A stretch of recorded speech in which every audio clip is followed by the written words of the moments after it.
Bonjour et bienvenue à la présentation des toutes nouvelles roues Zipp. Je suis ici avec Bastien Donzé qui est chef de produit chez Zipp, qui vit aux États-Unis, mais on a de la chance, il est français. Il va donc pouvoir nous faire une explication détaillée dans notre langue.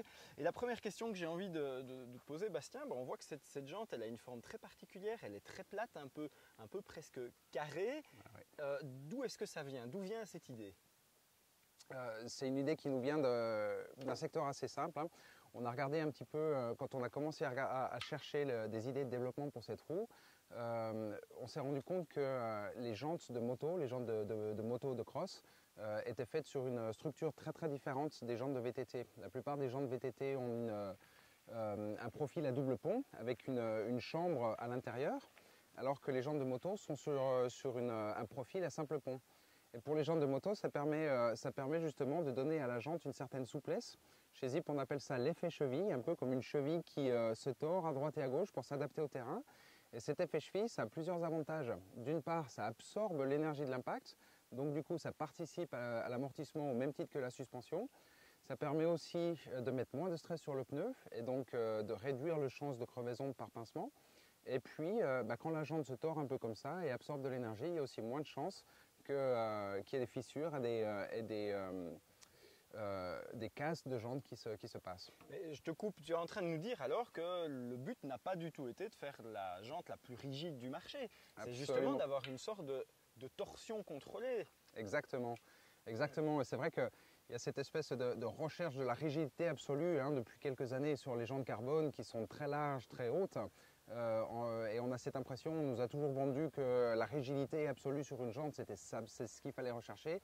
Et c'est pas vrai du tout. Quand tu as une jante très rigide, c'est très bien sur le parking juste devant le détaillant parce que tu as un vélo qui paraît plus... Ou uniquement sur un banc de test finalement, voilà. Ça a des valeurs qui sont flatteuses, mais dans la réalité, on se retrouve sur quelque chose qui est plus difficile à contrôler. Ok.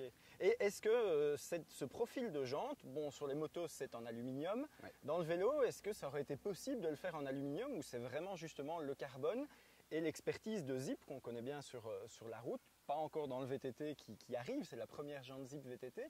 Est-ce que c'était indispensable d'avoir cette expertise carbone pour pouvoir faire ce genre de roue? Tout à fait. On peut pas imaginer une jante simple pont pour le VTT en aluminium. En aluminium, donc c'est un matériau qui réagit très différemment. Et il y a un certain rapport entre le poids et la rigidité que tu dois obtenir pour avoir une roue de VTT. En moto, ce n'est pas le cas, ils ont un moteur qui permet justement d'aller un peu plus loin dans le poids, d'accepter des poids plus élevés.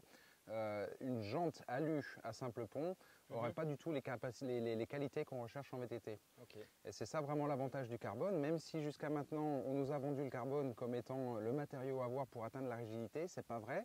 Le carbone, c'est un matériau qui peut se travailler. Il y a différents types de fibres, différents types de résines.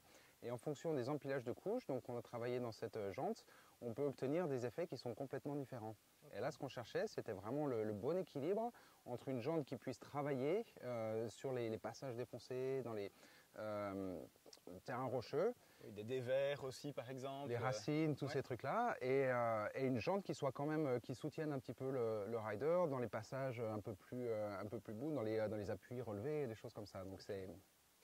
Il y a un autre point, ici au niveau de la valve, on voit qu'il y a le tire whiz. Alors le tire whiz en soi, c'est pas nouveau, mais on avait plutôt l'habitude de le voir comme une excroissance qu'on vient mettre ici au-dessus. Là, il a l'air complètement intégré à cette nouvelle jante. Ce sera fourni avec les roues? Absolument, ouais. Le tire whiz, c'est j'ai envie de dire un petit gadget. Pour moi, c'est plus qu'un gadget.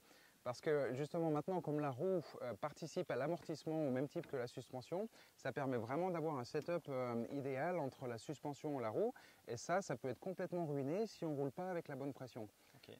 On peut passer des heures et des heures à régler sa fourche, juste si on met 100 grammes, 200, 300 grammes de trop dans son vélo, dans son pneu, le vélo va rebondir et il y aura beaucoup moins de contrôle. Donc l'intérêt, c'est que grâce à cette roue, on peut avoir plus de contrôle, être plus en confiance et aller plus vite. C'est vraiment l'avantage. Et maintenant, grâce au tire whiz, ça permet d'être sûr à 100% de la pression dans son pneu. Le tire whiz, donc c'est quelque chose qui prend la pression, qui le redonne. Tu peux l'avoir sur le téléphone avec l'application, ou tu peux aussi l'avoir sur ton compteur Garmin ou Wahoo. Et donc, et une petite lumière aussi qui indique très facilement, bouf, on prend le vélo, voilà. on voit si c'est rouge, il y a une rouge lent, c'est en dessous, rouge rapide, c'est au-dessus, et quand c'est vert, tu es dans la plage que tu as définie. Exactement. Ok. Et donc pour finir, Oui. TireWiz sera livré de série avec les roues complètes. Donc quand on achète la roue 3.0 moto, on aura le TireWiz. Par contre, on va aussi offrir cette technologie en jantes seules pour les gens qui ont leur marque de moyeu préférée et qui préfèrent se monter leur propre roue. Okay. Et pour les jantes seules, TireWiz est disponible à la rechange séparément. Donc on a l'option de rouler avec ou sans le TireWiz. Okay.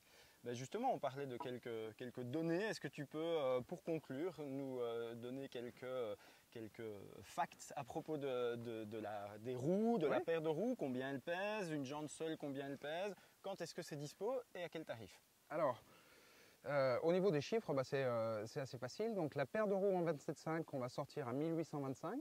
Okay. La paire de roues en 29, on est à 1910. Donc encore une fois, c'est comme on dit avec le carbone, on peut chercher tout ce qu'on veut. On n'a pas cherché la légèreté à tout prix.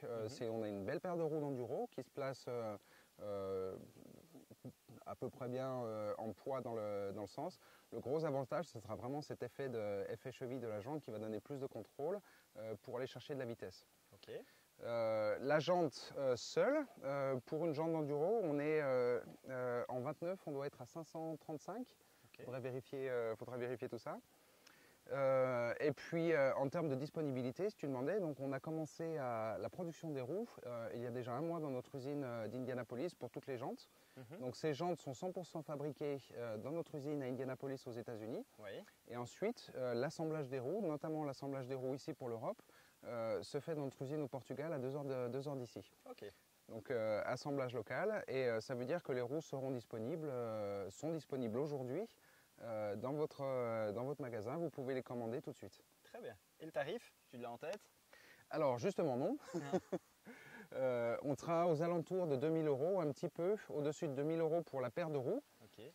Donc la paire de roues complète, avant-arrière, qui inclut le TireWiz. Et puis pour la jante, je crois qu'on sera aux alentours de 750 € pour une jante seule. Ok. De toute façon, pour toutes les informations plus détaillées, vous retrouverez un article complet sur votejomag.com, moteur de recherche Zip. Vous le trouverez directement. Merci, au revoir. Nous, on part rouler cette nouveauté et nos impressions. Vous les retrouverez aussi sur votejomag.com. À bientôt.